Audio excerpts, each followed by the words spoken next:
Hey everybody, welcome back to One Mic, and today I'm here to talk about episode 7 of Peacock's The Day of the Jackal. While I continue to enjoy watching this show week to week, my concerns about this season being too long and dragged out have kind of moved from concerns into reality. Everything involving the UDC assassination plot is feeling really dragged out at this point. The show keeps having to remind us what River is meant to accomplish because it's placing so little importance on the UDC plot that it needs to remind the viewers why he's even a target in the first place. Then you have these little subplots that are either taking a long time to show us their value, like the one with Nuria's brother, wanting to invest in this bar, or just kind of feel like their main purpose is to just drag things out, kind of like the one last week with the Hungarian brothers.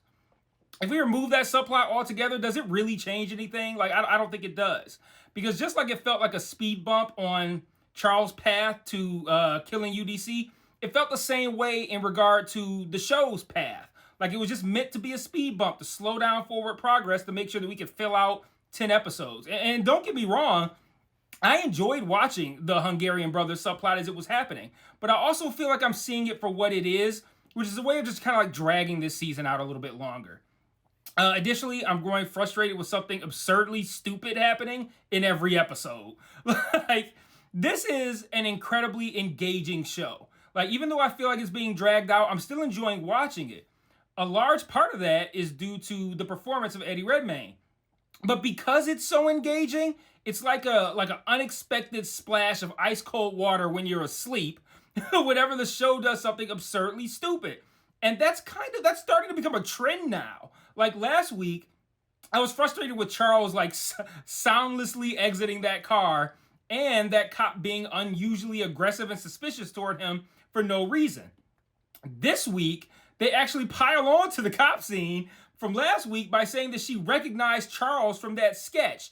And man, if you don't get the fuck out of here with that shit, that sketch barely looked like him, and I'm expected to believe she saw that and was like, oh yeah, I saw that guy last night.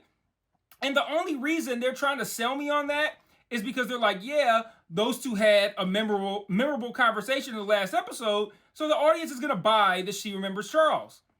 But the memorable conversation felt forced and unrealistic. So not only have you forced me to revisit a stupid moment, you're using that stupid moment as a way of validating this stupid moment. And just like I said last week with, why didn't Charles just leave the door open on that car? My question this week is, why didn't you just make the sketch look more like Charles or have the interaction between them feel more authentic? Add one moment, say she calls the number he gives and nothing happens. And then he kind of has to bullshit his way out of why he gave a number that's not causing a phone to ring. Do something in that scene to make it memorable or make him memorable. Instead, they just made her act as if he was suspicious when he hadn't done anything to warrant that yet. And they only did that so we would buy her recognizing him this week. And I just don't fucking buy that. Or shit, if you really want to knock it out of the park, do both things. Have a sketch that looks like Redmayne, harkening back to an authentic, tense interaction between Charles and that cop. But instead, I just have this week's stupid scene reminding me of last week's stupid scene, and I don't think that's what they were going for.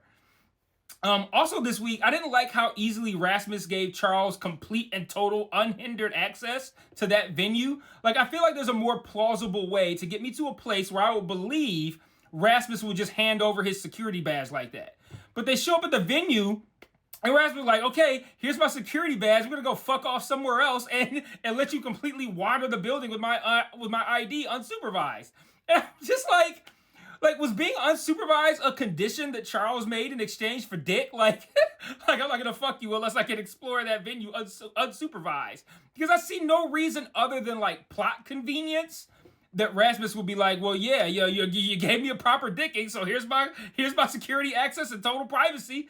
And I'm just like, man, it's shit like that stops this show from being what it could be. Because when it's so engaging, the rest of the time, it's extra jarring when some dumb shit like that happens.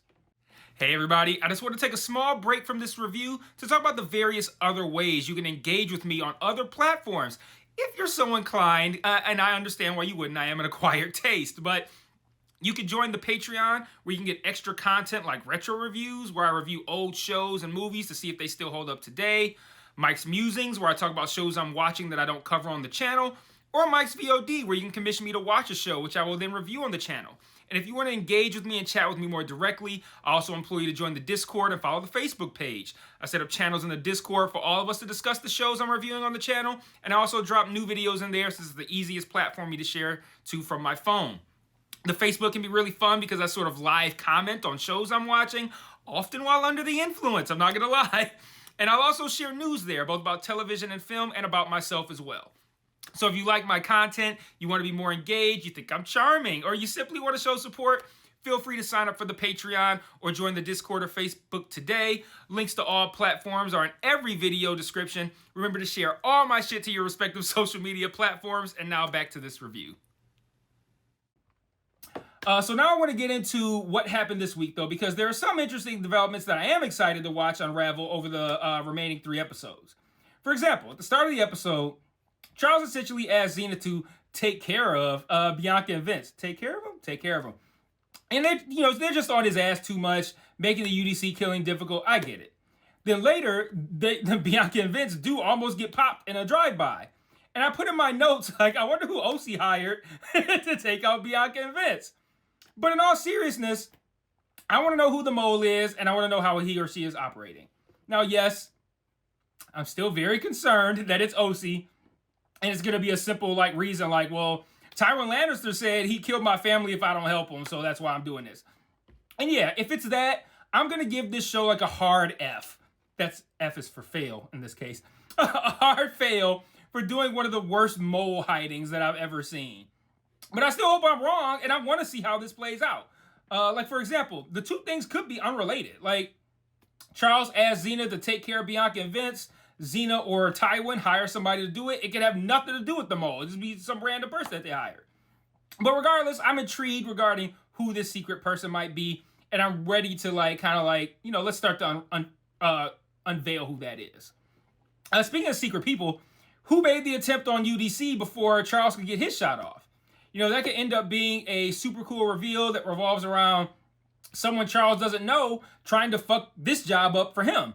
Or it could just end up being something lame like a different rich white man hiring a different assassin to kill UDC for the same reason. Who knows? But either way, I'm interested in finding out the answer to that question.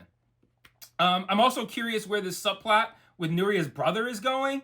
In one of the earlier episodes, he approached Charles about investing in this bar. And then this week, he wants to use some of the money in Charles's vault to do the investment. But while he's there, he also takes a gun. And to further complicate that situation, Charles sees him doing it on the camera that their dumbasses haven't even thought to look for it yet. You think someone would go to that much trouble to have that room and put it in that space and put that much questionable shit in it to not have cameras? I'd at least assume that there are cameras and look, but whatever, right? Anyway, where is this going? What is his plan with this gun? Ultimately, Charles is going to have to deal with this. Is he going to have to kill his wife's brother? I don't know, but these are questions I'm also looking forward to having answered. But lastly, though, because, there's not a ton to discuss this week, I want to talk about the whole thing with Rasmus and how it played out. And I want to first start by pointing out, before any of you could point it out, how wrong I was about Charles' plan here. Now, I give myself some grace because they set up my idea by having Charles use another man's face to gain access to a building earlier in the season. So it's a good theory that Charles would do the same thing again. It's also encouraging that they didn't go in the obvious direction, since I'm concerned about them going in the obvious direction with the mole situation. So that gives me some hope that the mole may not be OC. But nevertheless, I was wrong as fuck about Charles using Rasmus's face to get into this venue. The show instead went the far dumber route of just having Rasmus hand over his security badge and fuck it off because he got dicked out the night before. But I've already talked about that. I'm not gonna harp on it. But let's move on to what this show does well, and it's these action set pieces, right? So Charles goes to the show at the venue the night before UDC is due to speak, and he posts up inside the floor of the ceiling, in between these grates. Now he's got all sorts of preparations for a long stay, and we see how thoroughly this venue is being searched. I was particularly concerned when Bianca mentioned having a dog pick up his scent from whatever that item was that she retrieved from Norman's hideout. And this show does tension really well. It's particularly good at ones that are in the ceilings above stages. The last time they had Charles in the ceiling above the stage, it was a good scene. And I thought all of these scenes to close out the episode worked really well. From the scenes of him waiting, to the assassination attempt, to having to escape. All of that, really great, really intense, really engaging. It did seem like a lot to accept that he would be there with his regular fucking face when I know that fake faces are in his arsenal, but whatever, man. Exciting scenes, right? Charles successfully escapes the venue after someone else's attempt on UDC thwarts his attempt. But just as it appears he's safe, Rasmus spots him outside and Charles is forced to do the inevitable. And I like all of the issues that this creates for episode 8. Like, who else took that shot at UDC? But more importantly, what was their reason? Like, were they acting independently, or was that meant to fuck with Charles? Charles also now has to account for another dead body. And one, it's one that he likely didn't intend on killing, but two, when people start looking into Rasmus's death, guess whose inexplicably unmasked face is going to show up on security footage with Rasmus in the venue? Yup, you got it. But again, this feels like plot convenience, right? This is a guy who has the ability to make new faces out of prosthetics based on real people. We've seen him do it before. Why didn't he do that? Why did he go into an exponentially more important job using his real fucking face when it is within his playbook to use fake faces? I'll tell you why. It's so his real face would be on security footage to manufacture drama and tension later. And that's one of the things that's hampering this show. Its willingness to do something stupid or implausible to set something else up later. Like, I want y'all to remember that. Like, when you're watching episode 8 and Bianca's viewing security footage from that venue and she sees Charles with Rasmus and comes to the realization that she probably has the Jackal's real face on video, I want you to be like, that's why he didn't mask up for that job when he could have and he should have, just like Mike said. They had this character be stupid to set some other shit up. Man, Mike be knowing. That's what I want y'all to say. And on that note, I'm going to go ahead and wrap this one up. I'll see you again soon for episode 8, but this show's going to need to get a lot tighter to get anything better than I'm not going to say thumbs down, but like a thumb middle for me. Right now, I'm very kind of like, we're sitting at about a B minus kind of show. A strong finish can push it up to a B+, A-, but more of these scenes where characters are doing stupid shit to set stuff up later, just more of that kind of stuff is just going to continue. Stuff like the fucking car door scene, like those kind of things just continue to hamper this show. They continue to take me away from the moments that are engaging and interesting. And ultimately, they're gonna doom the show, and or this fucking thing with this mole is gonna doom the show, whatever the case may be. But there's 3 episodes left. We'll see what happens. Let me know what you thought in the comments. I'm sure this show is getting some pretty high praise, so I'm sure my criticism isn't gonna be met with open arms. But I don't give a fuck. Let me know what you think in the comments, and I'll see you guys soon. Hopefully not next week for episode 8, because I intend on watching episode 8 tonight. So until then, peace.